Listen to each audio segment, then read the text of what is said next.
5 टीमें लगातार सभी जगह सभी तरह से कार्य कर रही थी। इसी क्रम में फिर जांच पड़ताल करते करते तमाम साक्ष्यों के आधार पर गाड़ी और इसके अलावा जो मोबाइल से कई नंबरों पे काम किया गया उसकी डिटेल और सीसीटीवी फुटेज के आधार पर ये तथ्य निकल कर सामने आया कि ये 4 लड़के थे और ये अपनी गाड़ी में जो थे उसी गाड़ी से इन्होंने 28 तारीख को ये अपने एक मित्र के साथ मिल के मेरठ से लौटे थे और मुजफ्फरनगर होते हुए ये रोहाना टोल पर पहुँचे। वहाँ टोल पर चंद्रशेखर आज़ाद आ रहे थे, उनका काफिला था। इन्होंने पूछा कौन आ रहा है, तो लोगों ने बताया कि चंद्रशेखर आज़ाद वहाँ पर आ रहे हैं, उधर से कई समारोह में सम्मिलित होने जा रहे हैं। पूछताछ में लड़कों द्वारा बताया गया कि पिछले कुछ महीनों से जो चंद्रशेखर आज़ाद द्वारा दिल्ली और पश्चिमी यूपी में जगह जगह बयानबाजी की जा रही थी और ये लड़के कह रहे थे उस बयानबाजी से हम लोग बहुत आहत थे और उल्टी सीधी बातें बोली जा रही थी।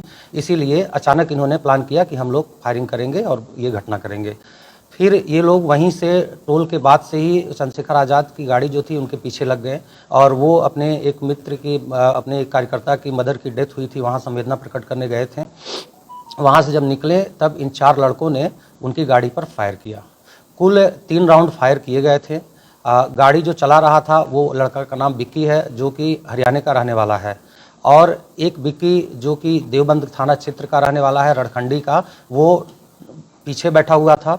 एक लड़का लविस है जो ड्राइवर के बगल में बैठा हुआ था और एक लड़का प्रशांत है जो ड्राइवर के जस्ट पीछे बैठा था। इस तरह गाड़ी में कुल 4 लड़के थे। विक्की गाड़ी चला रहा था, लविस उसके बगल में बैठा था, विक्की हरियाणा के पीछे प्रशांत बैठा हुआ था और लविस के पीछे विक्की रड़खंडी बैठा हुआ था।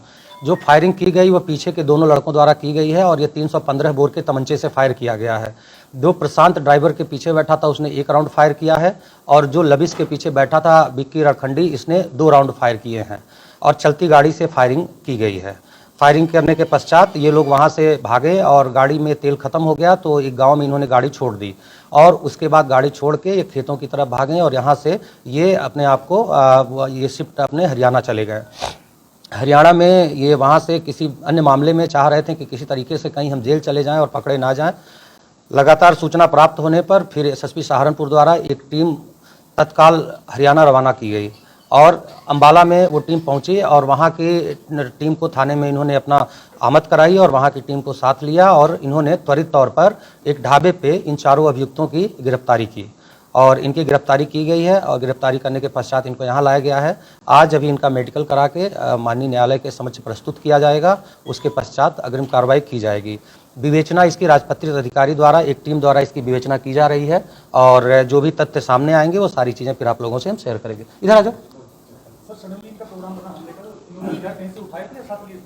नहीं, हथियार इनके पास मौजूद थे, हथियार इनके पास मौजूद थे और इनकी पहले भी क्रिमिनल हिस्ट्री है। एक 8 लाख की लूट इनमें से कुछ के द्वारा पहले देवबंद में की जा चुकी है।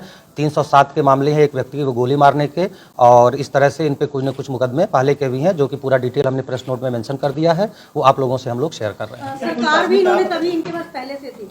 कार जो विक्की हरियाणा का है उसी की कार थी ये और वो कार टैक्सी के तौर पे भी चलाता है तो वो आता जाता रहता है चारों तरफ। उसी की गाड़ी में ये 4 व्यक्ति बैठे हुए थे। सर, इनका जो मेन मोटिव है वो केवल बयानबाजी से नाराज होकर के या मोटिव कुछ और भी था? नहीं, पूरी काफी बेहद इनसे पूछताछ हुई है। पूछताछ में निकल कर आया है पूर्व में इन्होंने कई बार, इनमें कई ऐसे हैं जिनका ये कहना था पूर्व में ये चंद्रशेखर जो है उनसे ना इनकी कभी मुलाकात हुई है ना कभी देखा है उन्होंने इन्हें। जो बयान इनके पिछले कुछ महीनों से लगातार हो रहे थे, इनका कहना है कि उनके उल्टे सीधे बयानों से हम लोग खार खाए हुए थे, इस कारण इन्होंने ये तात्कालिक तौर पर ये हमला किया। नहीं, अभी तक की पूछताछ में कहीं ऐसा कोई तथ्य निकल कर नहीं आया है और इसमें से एक व्यक्ति हरियाणा का है जो टैक्सी है वो गाड़ी चलाता है और इनमें एक अभिषेक है जो ड्राइवर के पीछे बैठा हुआ था, वो भी पूर्व में गुड़गांवा और गाजियाबाद में जॉब करता था किसी फैक्ट्री में और वो जॉब छोड़ के 1 साल पहले वापस आया। तो वित्तीय रूप से ये बहुत संपन्न नहीं है और ना ही इनके पीछे किसी का अभी तक हाथ पाया गया। इनकी अभी ऐसा कुछ नहीं मिला है जिसकी फैमिली बैकग्राउंड में मिला हो। हाँ, लवीस जो है, लवीस का चाचा है, वो देवबंद जेल में बंद रहा है, उसके ऊपर इनके द्वारा 10 मुकदमे बताए गए हैं जिसकी जांच पड़ताल की जा रही है। पूर्व में भी लवीस जो है वो देवबंद में जेलर के ऊपर भी फायरिंग एक की गई थी घटना, उस घटना में 307 में आरोपी था और उसमें वो जेल गया था। चंद्रशेखर आजाद ने आशंका जताई है कि ये राजनीतिक हमला हुआ है, उसको लेकर देखिए, राजनीतिक बयानबाजी तो हम लोग नहीं कर सकते हैं। हम लोग जो साक्ष्यों के आधार पर विवेचना है उसके तथ्य पे आपको सारी चीज़ें बता रहे हैं। काफ़ी बृहद पूछताछ की गई है, सारे वैज्ञानिक साक्ष्य एकत्र किए गए हैं, बहुत सारी फुटेज एकत्र की गई है, बहुत सारी चीज़ें हुई हैं जो इन्वेस्टिगेशन के पार्ट हैं, जो हम लोग इन्वेस्टिगेशन में सामने लाएंगे। हरियाणा वाला जो है उसका बैकग्राउंड क्या है? हाँ, मैंने आपको बताया, अभी उसके खिलाफ कोई मुकदमा अभी तक संज्ञान में नहीं आया है, और वो टैक्सी जो गाड़ी थी वो गाड़ी टैक्सी के तौर पे भी चलाता है और वहाँ से जगह जगह ले जाता है। कैसे संपर्क में आए वो हरियाणा का ये देवबंद के? ये आपस में मित्र बने थे 2-2.5 साल पहले। जो बिक्की हरियाणा के हैं उनकी रिश्तेदारी रड़खंडी में है, और आपस में रिश्तेदारी थी तो आते जाते थे, फिर आते जाने से ये दोस्त बन गए। जी, अभी ये चीज़ देखी जा रही है, कास्ट की जांच पड़ताल हम लोग कर रहे हैं। अच्छा, ये गाड़ी वहाँ पर छोड़कर क्यों भागे? इनका तेल खत्म हो गया था गाड़ी से। जैसा कि आप लोग को बताया गया कि ये बहुत पहले प्लान नहीं था, ये अचानक प्लान हुआ था, इसलिए ये मेंटली प्रिपेयर उस चीज के लिए नहीं थे। गाड़ी का तेल खत्म हो गया घटना के बाद, तो गाड़ी इन्होंने वहां से छोड़ा और वहां से फिर ये फरार हुए। चंद्रशेखर जी ने कहा है कि लगातार वो अधिकारी से भी कह रहे थे कि उनकी सिक्योरिटी लैप्स हो सकता है, लेकिन फिर ऐसी घटनाएं भी, तो आप मानते हैं उनकी सिक्योरिटी लैप्स हुआ? देखिए, पुलिस सुरक्षा के लिए तत्पर है और उसी का परिणाम है तत्काल ये घटना खुली गई, और उनके साथ भी सुरक्षा व्यवस्था मुहैया कराई गई है, और सभी व्यक्तियों की सुरक्षा करना हमारी जिम्मेदारी है और वो हम लोग सुनिश्चित करा रहे हैं। ये इनका मकसद केवल चंद्रशेखर को डराना था या जान से मारना? जिस तरह से फायरिंग की गई है उसका उद्देश्य तो मारना ही था। अब गोली जैसे भी थी, 3 गोलियां चली थीं। एक गोली जो है वो उनकी कमर को छूते हुए निकली थी साइड से लग के, और बाकी 2 गोलियों में एक गोली पीछे शीशे पे लगी थी और एक गोली आगे नंबर प्लेट पर लगी थी। हरियाणा पुलिस का क्या योगदान है उनको पकड़ने में? हरियाणा पुलिस का योगदान, जो भी विधिक प्रक्रिया होती है कि जब भी हम कहीं जाते हैं किसी दूसरे प्रदेश में या दूसरे थाना क्षेत्र में, तो वहाँ पर हमारी टीम जीडी में एंट्री कराती है। हमारे पास भी अगर बॉम्बे या कहीं से पुलिस किसी अपराधी को पकड़ने आती है तो वहाँ एंट्री कराई गई है। एंट्री कराने के बाद उनको बताया गया, बाकी अगर कोई समस्या होती तो सहयोग लिया जाता। तो सर, हरियाणा के एसपी भी साथ में रहे? हाँ, वहाँ जब हमारी टीम पहुंची है, रवानगी की है, तो उनसे बात की गई है कि आप लोग साथ रहें, और ताकि ऐसी कोई बात ना हो कि कल पे ये आरोप पुलिस पर लगे कि पुलिस ने कहीं गलत गिरफ्तारी की है या नियम संगत नहीं है। इसलिए उनको प्रॉपर बता के सारी कार्रवाई सुनिश्चित की गई है। चंद्रशेखर को किस तरह की सुरक्षा मुहैया कर?